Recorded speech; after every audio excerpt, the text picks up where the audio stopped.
Hello ladies and gentlemen, and welcome to Formula E in a nutshell. Today's news. My bum smells is destined to dictate the FIA, the Apex Mist has been banished to the Shadow Realm, and the Season 12 calendar has been fully revealed, and it has almost permanently removed Jakarta from Formula E. And us Formula E fans should not stand for it. But we also shouldn't sit down, because the track is way too dusty. Of course, this video follows on from the biggest title bottle of all time, at that point. And if you want to check that video out, there's a card right here. Anyway, it's time for us to head to Brazil for the 2024 Sao Paulo Prix. This was the start to a new season, and everyone was excited by the fact that the car no longer looked like a Dorito on wheels. The Gen 3 Evo was ready to run into life for about 10 seconds in Formula E terms. It's a new championship to fight for, and here are your driver transfers. Season 8 champion Stoffel Vandoorne and Max Günther have swapped cars. Maserati stole Hughes as well, so McLaren have to pick a literal baby to drive the car. Sasha heads to Japan as the North Atlantic Treaty Organisation took his spot in Nissan. And after another good performances out of the Tortoise, Nico Miller went to Andretti. Bain Baboni then took the Swiss driver's seat out. Team Cupra Kiro now run from Porsche, taking on Tictum and our new friend away from the Apex here. It was time for racing to begin.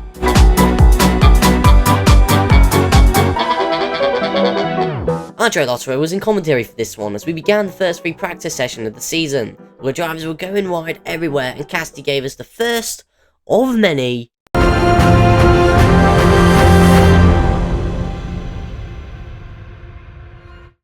This week would be the turn of the bottle jobs, as they decided to not give Cassidy any info whatsoever after he went through turn 4 and asked for it. So I gave feedback that turn 4 was unstable on the entry, late entry. There was only one bit of feedback I got, and I got nothing back to me. But the main theme for this session was how many times you can cut that first chicane. Look, even Wehrlein's doing it. Mitch Evans broke down at the end of FP1. This didn't bring out the red flag though, as it was too late for anyone to set a lap anyway. Still funny though. So both free practice sessions ended with the Season 9 champion Bake Dennis on top of that beautiful red car. Oh, sorry, I'm getting ahead of myself there. Nick Cassidy is back, guys. He's gonna start from row 5.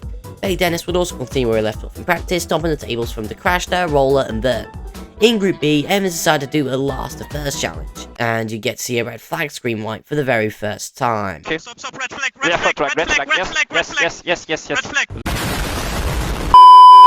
Anyway, back to normal was Wehrlein ahead of Mahindra of Mortara, the GS of Günther, and the Nissan of NATO. In the duels, Roller and Dennis both won their fights against Da Costa and Verne, as we get two Germans fighting out in semi-final 2. Dennis would be displaced by 1,000th of a second, as Wehrlein would also beat Günther. For the battle for pole, Roller set a 109.950, and Wehrlein said, "Scusat witzig Zippel." Should I not say that in a German accent?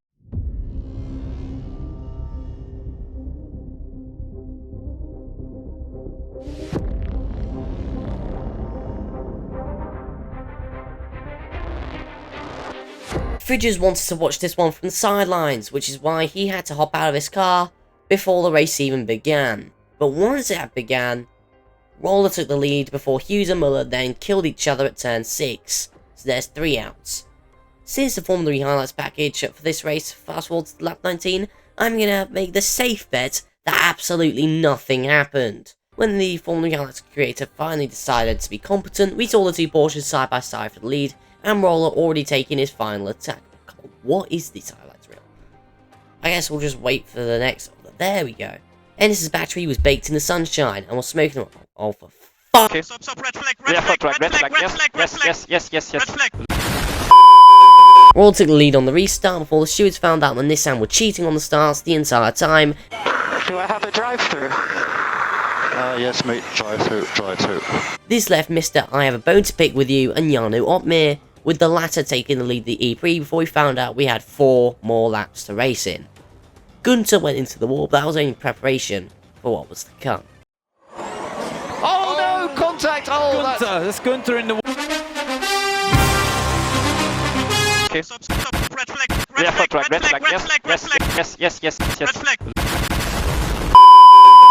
This left Evans, DaCosta, and the baby in the top 3. Jesus Christ, jeez, this guy's napping! Evans ended up winning it in by far the best race of Gen 3 so far.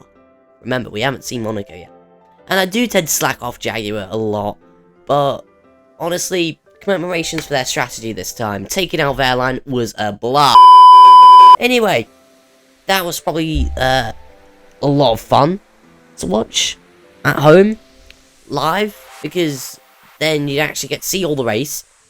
But anyway, I'm going to bed, so until next time, it's goodbye.